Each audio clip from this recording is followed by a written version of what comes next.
Good afternoon. My name is Ed Sachs, and I am the president of my collaborative team.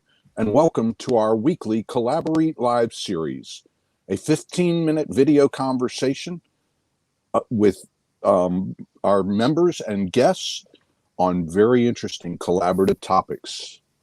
Whether you join us live or watch us on your own free time, you can count on our weekly CollaborEAT Live to provide you with thought-provoking conversation and educational information about the collaborative process. I'm excited today to have with me Julia Kramer. Julia is a financial professional and a graduate of one of the first financial psychology graduate certification programs in the country. Using the latest research from the emerging field of financial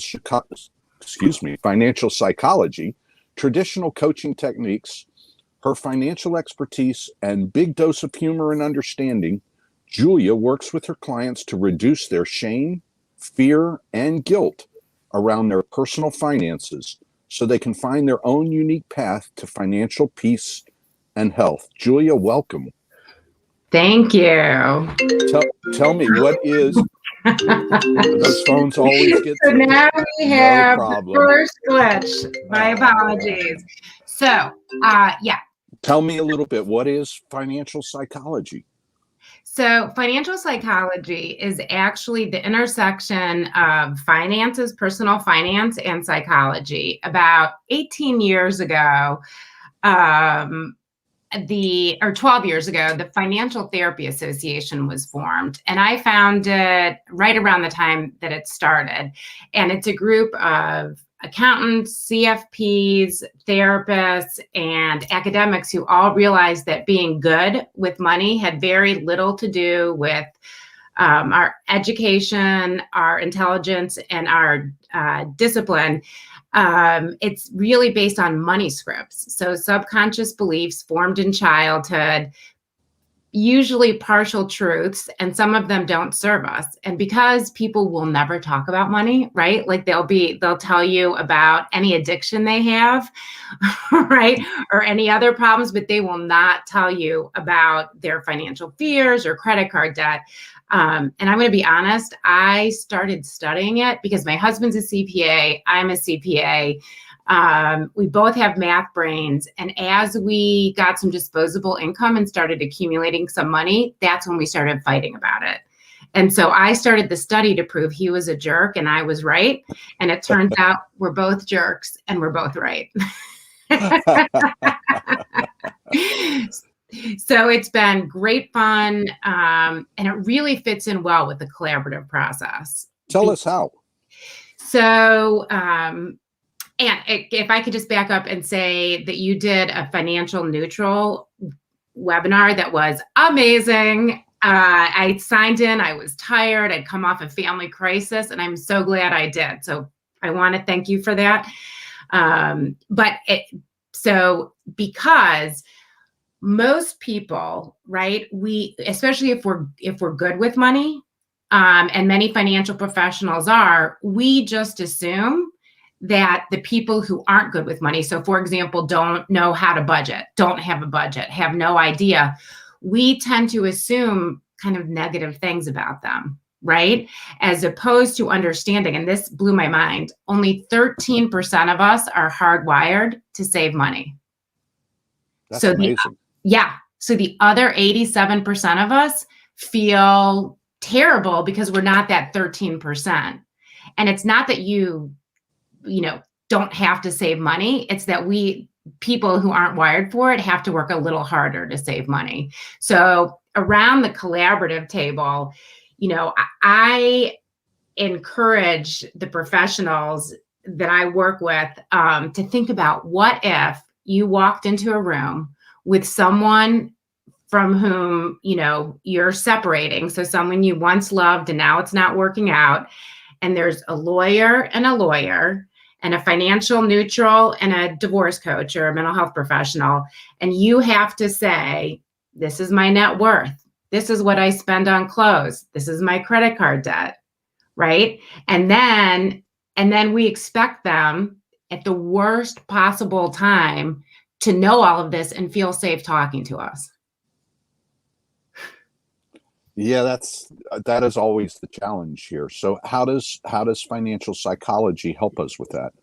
Well, so one, just being aware, right? Two, understanding. So there's four basic money scripts. So there's money avoidance, right? Which tend to be a lot of the people who think money's bad. And so, for example, if you have someone who is the lesser earner, and a lot of times people like teachers, social workers, therapists have taken this subconscious vow of poverty, right? So there's something wrong with money, and it's very hard for them to ask for what they want or need because they don't want to be seen as greedy. So they have this story in their mind: one, I shouldn't have to talk about it; two, if I do, I'm bad and greedy, right? And like I said, these are subconscious beliefs, right? Mhm. Or you have the money status person, and so the money status person equates their sense of self with what they have. So saying to that person that you have to reduce your spending and move out of the neighborhood is literally saying you need to amputate a part of your identity. So understanding the impact to someone like that, as it makes us, so to someone who is a money status person, having those budget conversations, when I do that, I try to be much slower, much less judgmental, much more understanding, because it's very easy to judge people, right? Like, oh, they're just so greedy, Mm-hmm. or oh, they just, no, this is what they've somehow, gotten in their mind, that they're a better person if they have a bigger house. So how can we walk with them on that journey that you're still a good person, even if you have to downsize? So, Julia, would you agree that the setting is best set in private meetings as opposed, in other words, before a team meeting, to make sure that you've met with the parties and you can set that stage Yes. depending upon where they are? Yes. And then sharing it with the professional team. And this is where having good relationship, right? And really knowing the team is so helpful, because if I know, for example, that there's someone who's really judgmental, right? Or someone who's really money vigilant. So money vigilance tends to be those of us in the financial profession who just believe on living on less. And so we're like, why doesn't everyone? And how can they not have an emergency fund? Right. And so just pointing out to the other vigilance around the table, that's not everyone's way. So take your bias and leave it behind, right? And sit where the people are. Just making people aware of this concept, I think, brings a lot of humanity to the table. So it sounds to me like one of the first tips is to be a good listener. Yes. And to do some self-exploration. It's very hard for us to leave our biases outside if we don't know what they are. And how do you suggest that professionals do that? I mean, what's the best way to do that? Ed, I do enjoy you. So, there are two very simple exercises that you can find online, or you can email me. I'm happy to share. One is called the money egg, and the other is called What Do You Believe? And the money egg, you basically use your non-dominant hand, draw an egg, and you use the non-dominant hand, one, because it's supposed to get both sides of your brain working together. But even if that's not true, it adds a little bit of fun and takes judgment out, because you're not going to be able to draw well, right, with your non-dominant hand. Uh-huh. And you start with symbols with your earliest memory related to money, and you go up to the current time, and you come up with a sentence that says, the lesson I learned about money is, and usually it's conflicting and or negative. There aren't that many of us that learned positive money messages. And two is this, what do you believe, which is 31 questions that you answer as quickly as you can, because we want to get to what your subconscious believes, not the prefrontal cortex, but your true, that surprises people. And the stuff that comes out is amazing. And so, for example, I know, so my biggest bias is I don't like owning a house. Like if someone told me right now that I could rent for the rest of my life, I would high five them and, give them a lifetime supply of lattes. And so when I'm sitting around the table and I see someone who can't afford the marital house, but is determined to stay in it, that's when I have to shut my mouth. Gotcha. Because all that does is add. I need to be more helpful and okay, how can we make it work instead of, are you freaking crazy? And give us a couple of pointers on how to deal with those difficult clients that are really having that psychological problem with the finances and are coming to grips, whether it's even just coming to grips with the fact that their financial situation is about to dramatically change.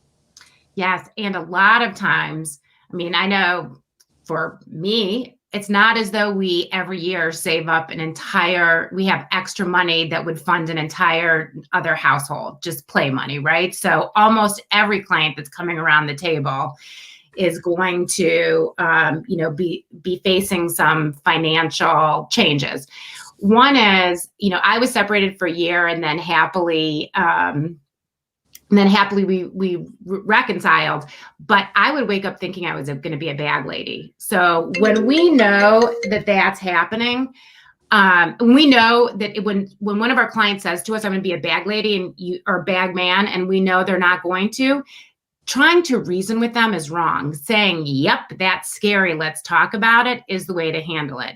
Two is, if they're not doing their financial homework, we tend to think of them as non-compliant clients. What they actually are somewhere along the change continuum, and they're not ready yet. So kind of understanding that and not lecturing and saying, well, tell me what it would be like, if you could do the budget, or tell me what happens when you start trying to get that information. That does a lot to validate the person's experience and move them forward. It's very interesting on the webinar that you talked about, where we had the financial neutrals. One of the things I talked about is the big shift for financial professionals. I think you've just totally described it. The fact that we now, as forensic accountants or as financial planners, we now have to keep the parties' mental state in mind. We have to know what their biases are. That's something that most accountants aren't really used to. So how do you suggest is the best way for a financial professional to really get an understanding of the psychology behind finances? Wow. All right. So my mentors are Brad and Ted Klontz, Klontz. They're kind of the Freuds, and I just happen to have it, and I'm gonna have to tell them they owe me. This is their new book, Money Mammoth. But they also have a great book, and it's what changed my life, and it's called Mind Over Money by the Klontzes, and it just gives you the breakdown, the basics. And for me, it was one of those things where when I read it, it was like, that is the truth. And I'd never thought about it before, right?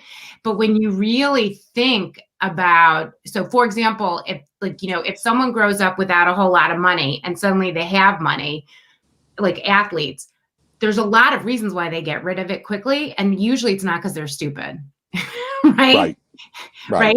And so when you're in a divorce setting and you're seeing people around the table and they're scared and they're angry, understanding that what's coming out of their mouth isn't necessarily what they're trying to communicate, and that the money is the trigger. And I don't know about you, Ed, but I don't know why anyone would do a collaborative without a financial, because I'm the lightning rod for everyone's anger. Right. I agree. I totally agree with you. And we add more than just the financial aspect of things. Yeah. Julia, I want to thank you very much for sharing your thoughts with us. We're going to bring you back and let's do a full webinar together. But I would love to. This was wonderful. Yeah, we appreciate you joining us for our CollaborEAT Live. And Julia's web address is available. Eric has put that up. And we'd like to thank you again for joining us and thank all our audience for watching us. If you would like to be on our CollaborEAT Live, feel free to email us at info@mycollaborativeteam.com or reach out to us on social media. Thank you and see you next week.